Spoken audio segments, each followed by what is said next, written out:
হুঁশিয়ারি যখন দিচ্ছেন তখন তৃণমূল সাংসদ জগদীশ বর্মা বাসুনিয়া তার গলাতে হুঁশিয়ারির সুর। ভোটে জয়ের পরই নটি বিধানসভাতেই জিততে যা করার তাই করতে হবে। কোচবিহারে জিততে হবে নটি বিধানসভার নটি বিধানসভাতেই জিততে যা করার সেটাই করতে হবে। আমরা কেউ বিবেকানন্দ হয়ে আসিনি, যা করার করতে হবে। কি বলেছেন তিনি, দেখুন।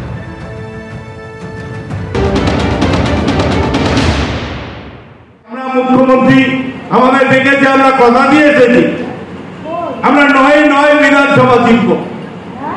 সেই জেতানোর জন্য যা কৌশল এখন থেকে যেখানে যে কৌশল অবলম্বন করতে হয় সেখানে সেই কৌশল অবলম্বন করতে হবে। যেখানে সোজা আঙুলে ঘি উঠবে না সেখানে আঙুলটাকে বাঁকাতে হবে। আমরা কেউ বিবেকানন্দ কেউ হয়ে আমরা কেউ রাজনীতিতে আসি না। আমি বলেছিলাম যে রাজনীতি মানে ক্ষমতার লড়াই, পেশি শক্তির লড়াই।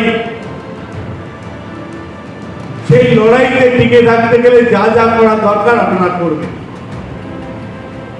আমরা এই নীতিতে বিশ্বাস করি না যে আমার গালে কেউ যদি একটা চর মারে আমি এই পাশের গালটা বাড়িয়ে দিয়ে বলবো এখানে একটা চর মার। এইরকম রাজনীতি আমরা করি।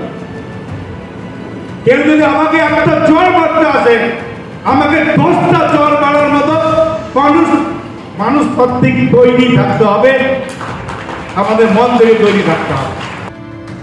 রাজ্য বিজেপি মুখপাত্র তথা বিজেপি সাংসদ শ্রমিক ভট্টাচার্য এই মুহূর্তে আমাদের সঙ্গে টেলিফোনে রয়েছেন। শ্রমিক, আপনি তো শুনলেন জগদীশ বর্মা বাসুনিয়া তিনি কিভাবে হুঁশিয়ারি দিলেন। এর আগে উত্তরবঙ্গ উন্নয়ন মন্ত্রী উদয়ন গুহ তিনিও পর্যন্ত বলেছেন যে শহরের মানুষ ঠিক করুন আগে উন্নয়ন চান না ধর্ম চান। লক্ষ্মীর ভান্ডার নিয়েও তিনি বলেছেন যে তালিকা থেকে নাম বাদ দেওয়ার ক্ষমতা দেওয়া হোক জনপ্রতিনিধিদের। অর্থাৎ একের পর এক শাসকের হুঁশিয়ারির সুর। না, আপনার সঙ্গে আমি আপনার একমত নই। আপনার প্রশ্নের সঙ্গেও আমি সহমত পোষণ করতে পারছি না, দুঃখিত। কারণ এটাই তৃণমূলের কর্মসূচি। তৃণমূল সমাজকে এভাবেই দেখে। তৃণমূলের কাছে যে সোশ্যাল ওয়েলফেয়ার প্রজেক্টগুলো আছে সেই প্রজেক্টের চালু করার অর্থ হচ্ছে একটাই, মানুষের সত্তাকে কিনে নেওয়া, মানুষের রাজনৈতিক বোধকে বাজেয়াপ্ত করা এবং মানুষকে কার্যত একটা পণ্য বানিয়ে নির্বাচনে তার ব্যবহার করা।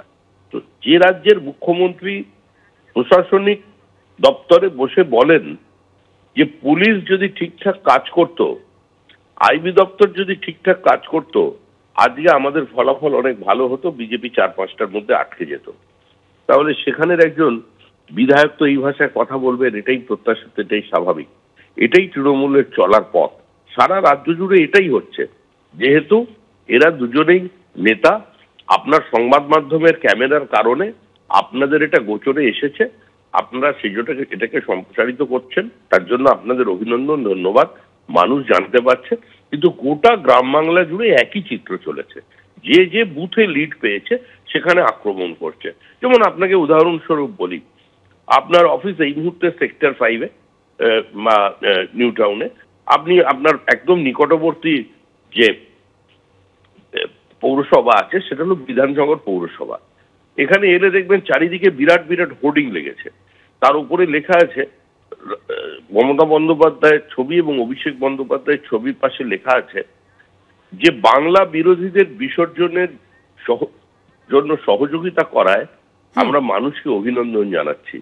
তার পাশে মেয়র কৃষ্ণা চক্রবর্তীর ছবি, তিনি নিজে তার ওয়ার্ডে পরাজিত হয়েছেন, তার যিনি ডেপুটি মেয়র আছেন তিনি পরাজিত হয়েছেন, তার এমআইসিরা পরাজিত হয়েছেন, সর্বত্র মিউনিসিপ্যালিটিতে এরা পিছিয়ে আছে।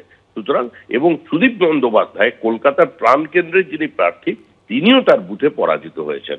সুতরাং তৃণমূলের এটাই সংস্কৃতি, এটা কোনো রাজনৈতিক দল নয়, তাদের নেতারাই বারবার এই কথাটা। ধন্যবাদ শ্রমিকদা। ভোটে জয়ের পরে বিরোধীদের হুঁশিয়ারি দিয়েছেন তৃণমূল সাংসদ যে নটি বিধানসভাতেই জিততে যা করার তাই করতে হবে এবং আমরা কেউ বিবেকানন্দ হয়ে আসিনি, যা করার করতে হবে। অর্থাৎ বুঝতেই পারছেন, একদিকে জগদীশ বর্মা বাসুনিয়া, অন্যদিকে উত্তরবঙ্গ উন্নয়ন মন্ত্রী তিনিও লক্ষ্মীর ভান্ডার নিয়েও হুঁশিয়ারি দিচ্ছেন। কথা বলবো এই মুহূর্তে সিপিএম নেতা তন্ময় ভট্টাচার্য আমাদের সঙ্গে রয়েছেন। কি বলবেন তন্ময় দা? তৃণমূল যা করার তাই করে, এটা পশ্চিমবাংলার মানুষ 2011 সাল থেকে জেনেছে। হঠাৎ বিবেকানন্দকে টানলেন কেন? ওই পাপ মুখে বিবেকানন্দের নাম উচ্চারণ সে অধিকার কে দিয়েছে? সাংসদকে। 9টা বিধানসভা জিতবেন, 294টা বিধানসভা জিতবেন, জিতুন, মানুষকে জয় করে জিতুন। যেখানে মানুষ আপনাকে হারিয়েছে সেখানে পরিষেবা বন্ধ করে জিতবেন। যেখানে মানুষ আপনাকে হারিয়েছে সেখানে লক্ষ্মীর ভাণ্ডারের প্রাপকের নাম বদলে দিয়ে জিতবেন।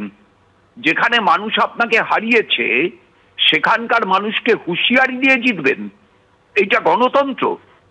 এই গণতন্ত্রে তৃণমূল কংগ্রেস বিশ্বাস করে, আর এই গণতন্ত্রের বিরুদ্ধে, এই স্বৈরতন্ত্রের বিরুদ্ধে লড়াইটা আমরা চালাই।